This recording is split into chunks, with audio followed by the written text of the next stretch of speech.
intersectionality continues to make people on the left insanely stupid. So overnight, literally over a 24-hour period, there were a bevy of anti-right-wing disruptions on campus. So Christina Hoff Sommers, a friend of mine, the factual feminist, she's a professor, she was speaking about feminism, and she was speaking about the failures of the social justice warrior program, and she was shouted down. This is at a law school.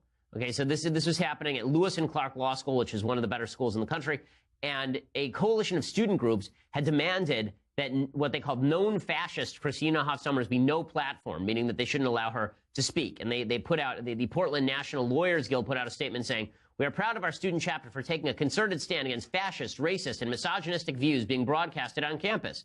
The National Lawyers Guild Lewis and Clark chapter is joined with the Minority Law Students Association, Black Law Students Association, Women's Law Caucus, Immigration Student Group, Jewish Law Society, Latino Law Society, Outlaw, and Lewis and Clark Young Democratic Socialists of America to ask the Federalist Society to rescind their invitation." They did not rescind the invitation, and Christina Hoff Sommers showed up anyway. I really like Christina. She is a charming woman, and not only is she charming, she's also quite intelligent and has a lot to say. She is not a fascist, okay? There's no evidence that she's a fascist, and the attempt to boil down fascism to anything I don't like is simply idiotic. Which is more fascist? Christina Hoff Sommers coming and speaking about the lies of the feminist movement, or the people who are suggesting that they should actually be able to shut down her lecture by use of force? Okay, that seems a little more fascist to me. So here's a little bit of the video when Christina started trying to start her lecture last night at Lewis and Clark Law School. Christina Sommers has repeatedly delegitimized the suffering of women worldwide. But we believe our siblings and our comrades. Women are not liars with victim mentalities. Rape culture is not a myth.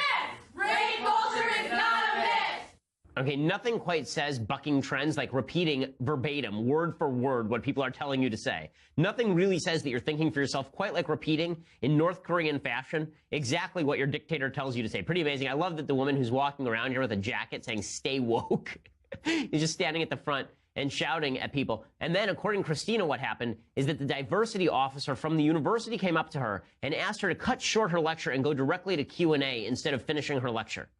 Just absolute class shown by the university over at Lewis and Clark. Disgusting stuff, but not a shock. I remember they tried to do this to me over at University of Wisconsin.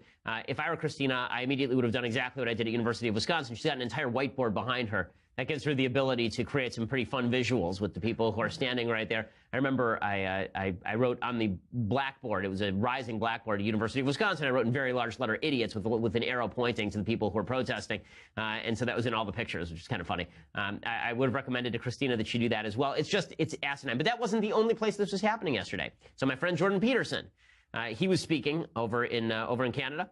I'm trying to remember which university this was. And while he was speaking, it was Queen's University. And while he was speaking, people started banging on the windows, trying to shatter the windows at this church. I mean, it's happening in Grant Hall, I guess. So I'm not sure if it was a church or if it was just a lecture hall. And people started banging on the windows, people attempting to stop the lecture.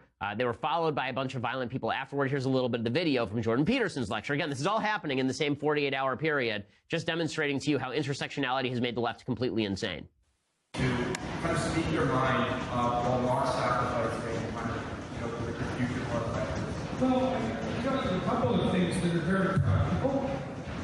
Okay, so well done for the college. Where is their security? Why is security not removing those people? Why is security not preventing those people from disrupting the lecture? The answer is because security allows people to do all this sort of stuff because they don't want to be seen as repressive of the actual repressive forces. It's the same reason I get shuttled to satellite campuses at University of Minnesota. It's the reason they shut my lectures to the public at University of Connecticut and University of California, Los Angeles and University of California, Berkeley. It's the reason why we have trouble at every campus because the administrators are too chicken bleep to actually stand up to the violent people.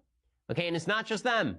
It's not just them. There was another case of this last night as well. And I will tell you about that case, and I will tell you more about the intersectional failures of the left in just a second. First, I want to say thank you to our sponsors over at Indochino. So, not just Christina, it wasn't just Jordan Peterson, it was also Yaron Brook. So Yaron Brook is an objectivist, meaning that he is a devotee of Ayn Rand. I find his thought really interesting. He and I disagree about some things, obviously, because I'm not an objectivist. I think that Ayn Rand is great on economics and not great when it comes to extending her philosophy to personal relationships. But in any case, he was speaking at King's College, I guess, and in Britain, and an Antifa mob showed up and shut him down. So here's what that looked like.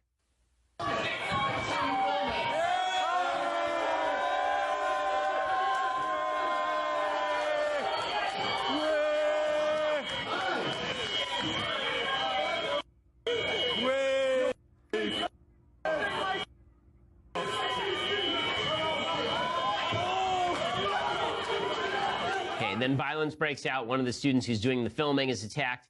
Just wonderful stuff. According to the Examiner, this is the London Examiner, I believe, the violent protests also broke out around outside after around 200 students were turned away when King's College decided to prevent non-students from attending the event. Again, King's College did exactly what so many colleges have done to me. They've suggested that people should not be allowed to attend from the outside world. Students told the Examiner they believe King's College turned a blind eye to the Antifa members because they disagreed with the contents of the speech, but they couldn't legally prevent Yaron Brook and Sargon of Akkad, who's kind of a YouTube figure, from speaking on campus. Students who waited outside the auditorium became enmeshed in a protest. The school knew was coming, and Antifa released smoke bombs and threw punches. Students were in the line of fire. One student told the news organization, quote, "I feel strongly the university caved into the Antifa protesters. They need to protect speech and not prevent people from joining peacefully. They changed criteria just 2.5 hours prior to the event, despite it having been scheduled for months.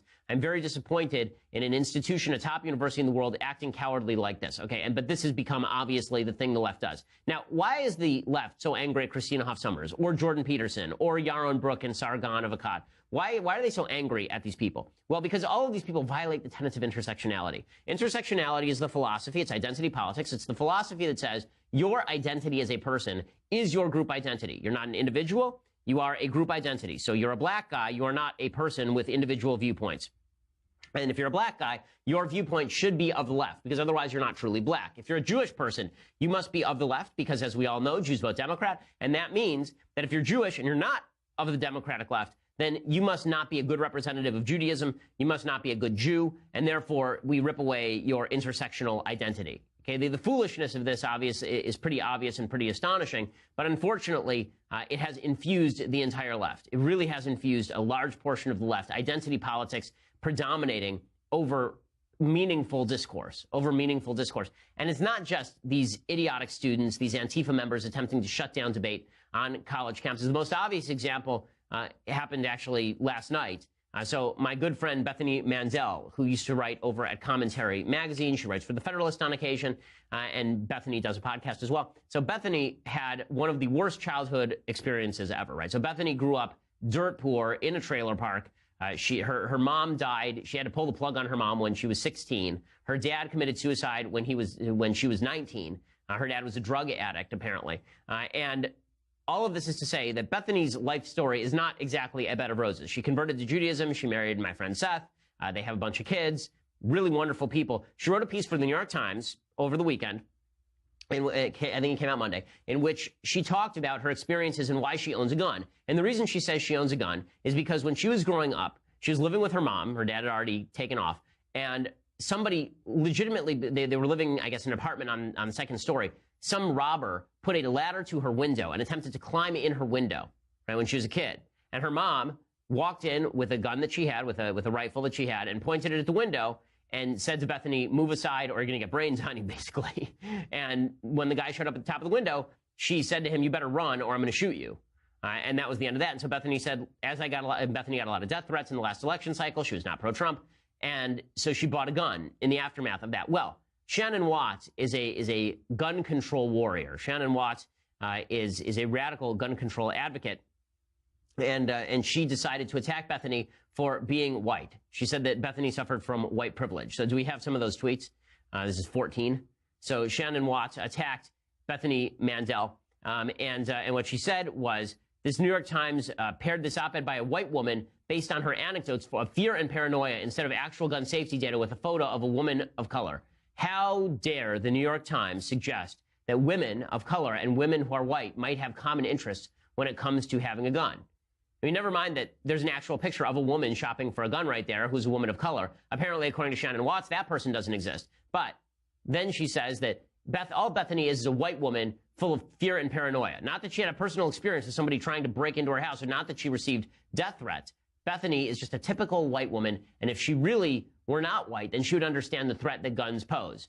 And then it gets even worse, right? She actually tweeted out a bunch of nastiness about Bethany. She suggested that Bethany was actually a racist, right? Shannon Watts actually suggested that Bethany was a racist for wanting to protect herself from neo-Nazis, which is just all class.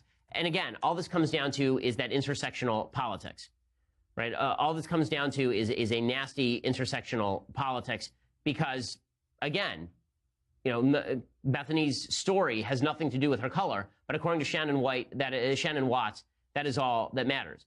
She says that the problem with America right now is that people are making gun laws based on emotion, not data. And Bethany replied, I'm sorry, have you not been promoting the Parkland students' emotions for the last 2 weeks? Or are we only allowed to base decisions on certain emotions? And Shannon Watts suggested, quote, your privilege in feeling that a gun will make you safer